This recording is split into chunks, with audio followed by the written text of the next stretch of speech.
All right, folks, I've been telling you, we had the big guy in. We had a great interview about a month ago. I've done everything I can to try to get the sound to work. The sound just would not come through. You deserve much better than that. So thank you for jumping in, Willie Knierim, and redoing this with me. Well, thanks for having me, Scott. Okay, where do we start, right? What a huge weekend at Clarkson. You played a huge role. Your role gets bigger and bigger, I think, every weekend. But tell me about this weekend at Clarkson and what it meant for your program. Yeah, obviously a very good team. And Clarkson's very, very tough, hard, heavy team. And, for us to go in there and steal one from them, obviously we wanted to, but that's huge for us. So not even just for the rankings, the pairwise or anything like that, but just for the guys in the locker room, for us to compete with teams like Denver and Clarkson and top 10 teams like that, it really gives us reassurance at what we can do down the stretch. And, obviously Friday night's game was pretty heartbreaking. I think Power said it right after the game on Friday. They just made one more play than us. And for us to get that win on Saturday with Bushy's huge goal, I mean, that's, big-time players like him and our captain make big-time plays. So I think that was really huge. Okay, so we talked earlier a little bit about this whole thing, how you got here and all this stuff. So we'll touch on that again so everybody understands it. But before I get to that point, I want to talk a little bit about just ASU hockey and what it means, because your leaders have been here. I know Coach Powers has told me from the beginning that you guys haven't reached your full potential yet. I don't think he wants you to until you get to the NCAA tournament, which is right around the corner. So how do you take it one day at a time and continue to get better? Yeah, I mean, I think you just said it. You have to take it one day at a time. You have to get better each and every day, and you got to come in with the mentality at 9 o'clock in the morning and then leave at 12 and ask yourself, did I just get a little bit better? Did I get 1% better today? If you can say yes, then your job's done. I think that for our team, it's not going to be X's and O's or anything. We're a pretty determined team, pretty resilient team. I mean, we've went down 2 goals to very good teams and a lot lately, and we want to stop doing that, obviously. But just it's good to know that there's a never say die attitude in our locker room. So. Well, I don't think there's anything more evident than Saturday night. I mean, you came off that heartbreaking loss, like you said, Friday, and then you get down a couple of goals, and you could have packed it in, basically said, yeah, okay, it's not our night. But that wasn't the mentality of this team, and it hasn't been, has it? No, not at all. I mean, Saturday night when we went down 2, obviously the initial shock is, all right, well, we got to battle back now. But, within a split seconds, guys were just battling down in the corners at the Blues, everything you want. So, I mean, for the guys that had that response, I mean, we put so much pressure on them, and we kept up with them shot for shot that game and everything. And I know they outshot us the first game, but I thought we really took it to them the second game, and obviously it showed. So. Okay, so let's get back to the start. We talked about Illinois. We talked about growing up playing hockey in Illinois and then transitioning down here. So tell me about that start, because I joked with you a little bit. I told some fans, I said, Willie told me how he got started skating. Tell us how you got started skating. Yeah, my sister figure skated at the local rink, so I just wanted to figure skate like my sister. Sure. It was just older, someone I looked up to, obviously. And I figure skated for 3 years, I think, from 2 to 5. Right. And funny enough, my teacher pulled my parents aside and said, "You guys got to get him in hockey. All he wants to do is go fast." And which is pretty ironic because I'm not a fast skater. So, but yeah, then I got into hockey.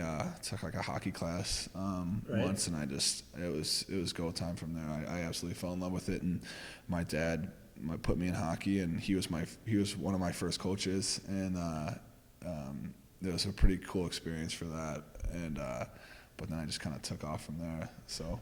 Okay, so tell me about the whole thing, how you end up at Arizona State as a redshirt junior. You're going to get 2 years, I think, with us here, which we're all thankful for. But how did it all transpire? How did you get here? Yeah, I think a very, very windy road. Took a few pit stops, but I finally made it. I think kind of grown up through Chicago area.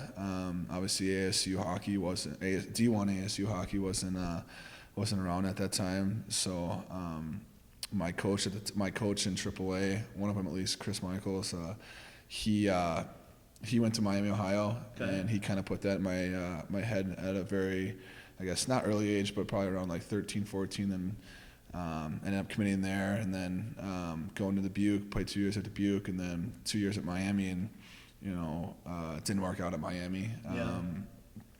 And then had to take that step back to go back to juniors, and luckily enough, I was with James Sanchez, JD Greenway, Semick, and a lot of other good players and everything. So, I think the year last year was really huge for me, really getting my game back, my confidence, just working on my craft and everything, and what I do best, and it was able to get me here and in the position that I'm in here with ASU, and hopefully help them win a championship. So help us win a championship.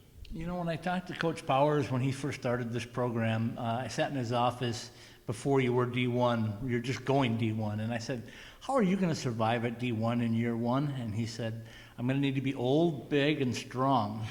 And he told me what he's been doing is transitioning, but he always likes to pick up guys like yourself and James who have been around for a little while, have some experience, and can jump right into a team. And I don't think two guys have fit in more seamlessly than you and James this year. So what is that? I mean, there's more than just showing up here, right? Yeah, I think I think we owe that to the guys around us and the coaching staff and all the people that kind of make this thing work. The coaching staff from day one, since I talked to them in the recruiting process, they stressed character and just kind of stuff behind the scenes. Really, they recruit good players, but good people as well.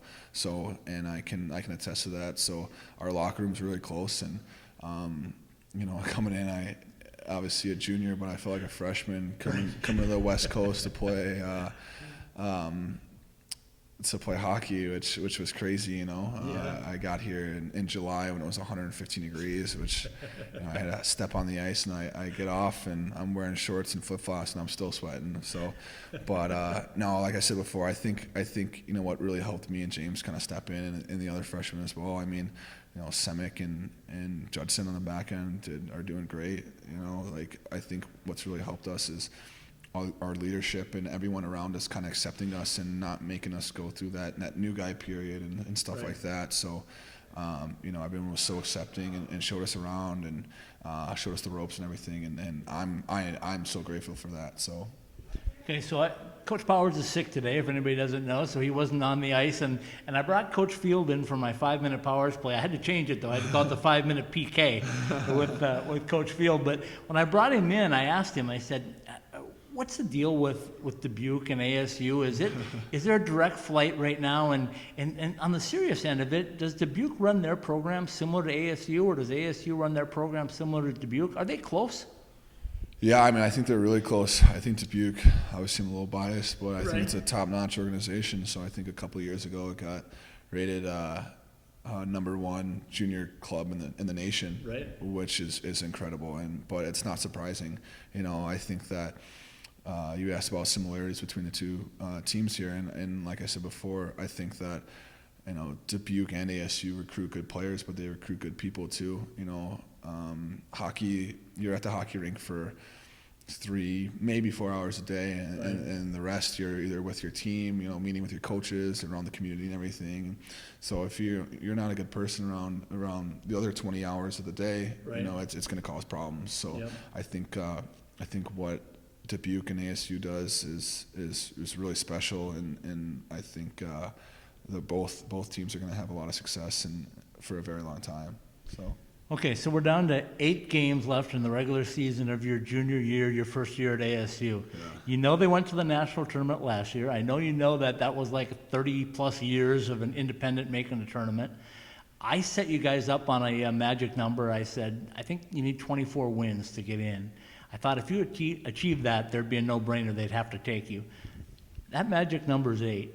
There's 8 games to go. How likely or how important is it? I know you want to win every game, and I don't want to take them one at a time, so I don't want to put you ahead of the cart here, but tell me a little bit about what it's going to take to win 8 straight games. Yeah, I think,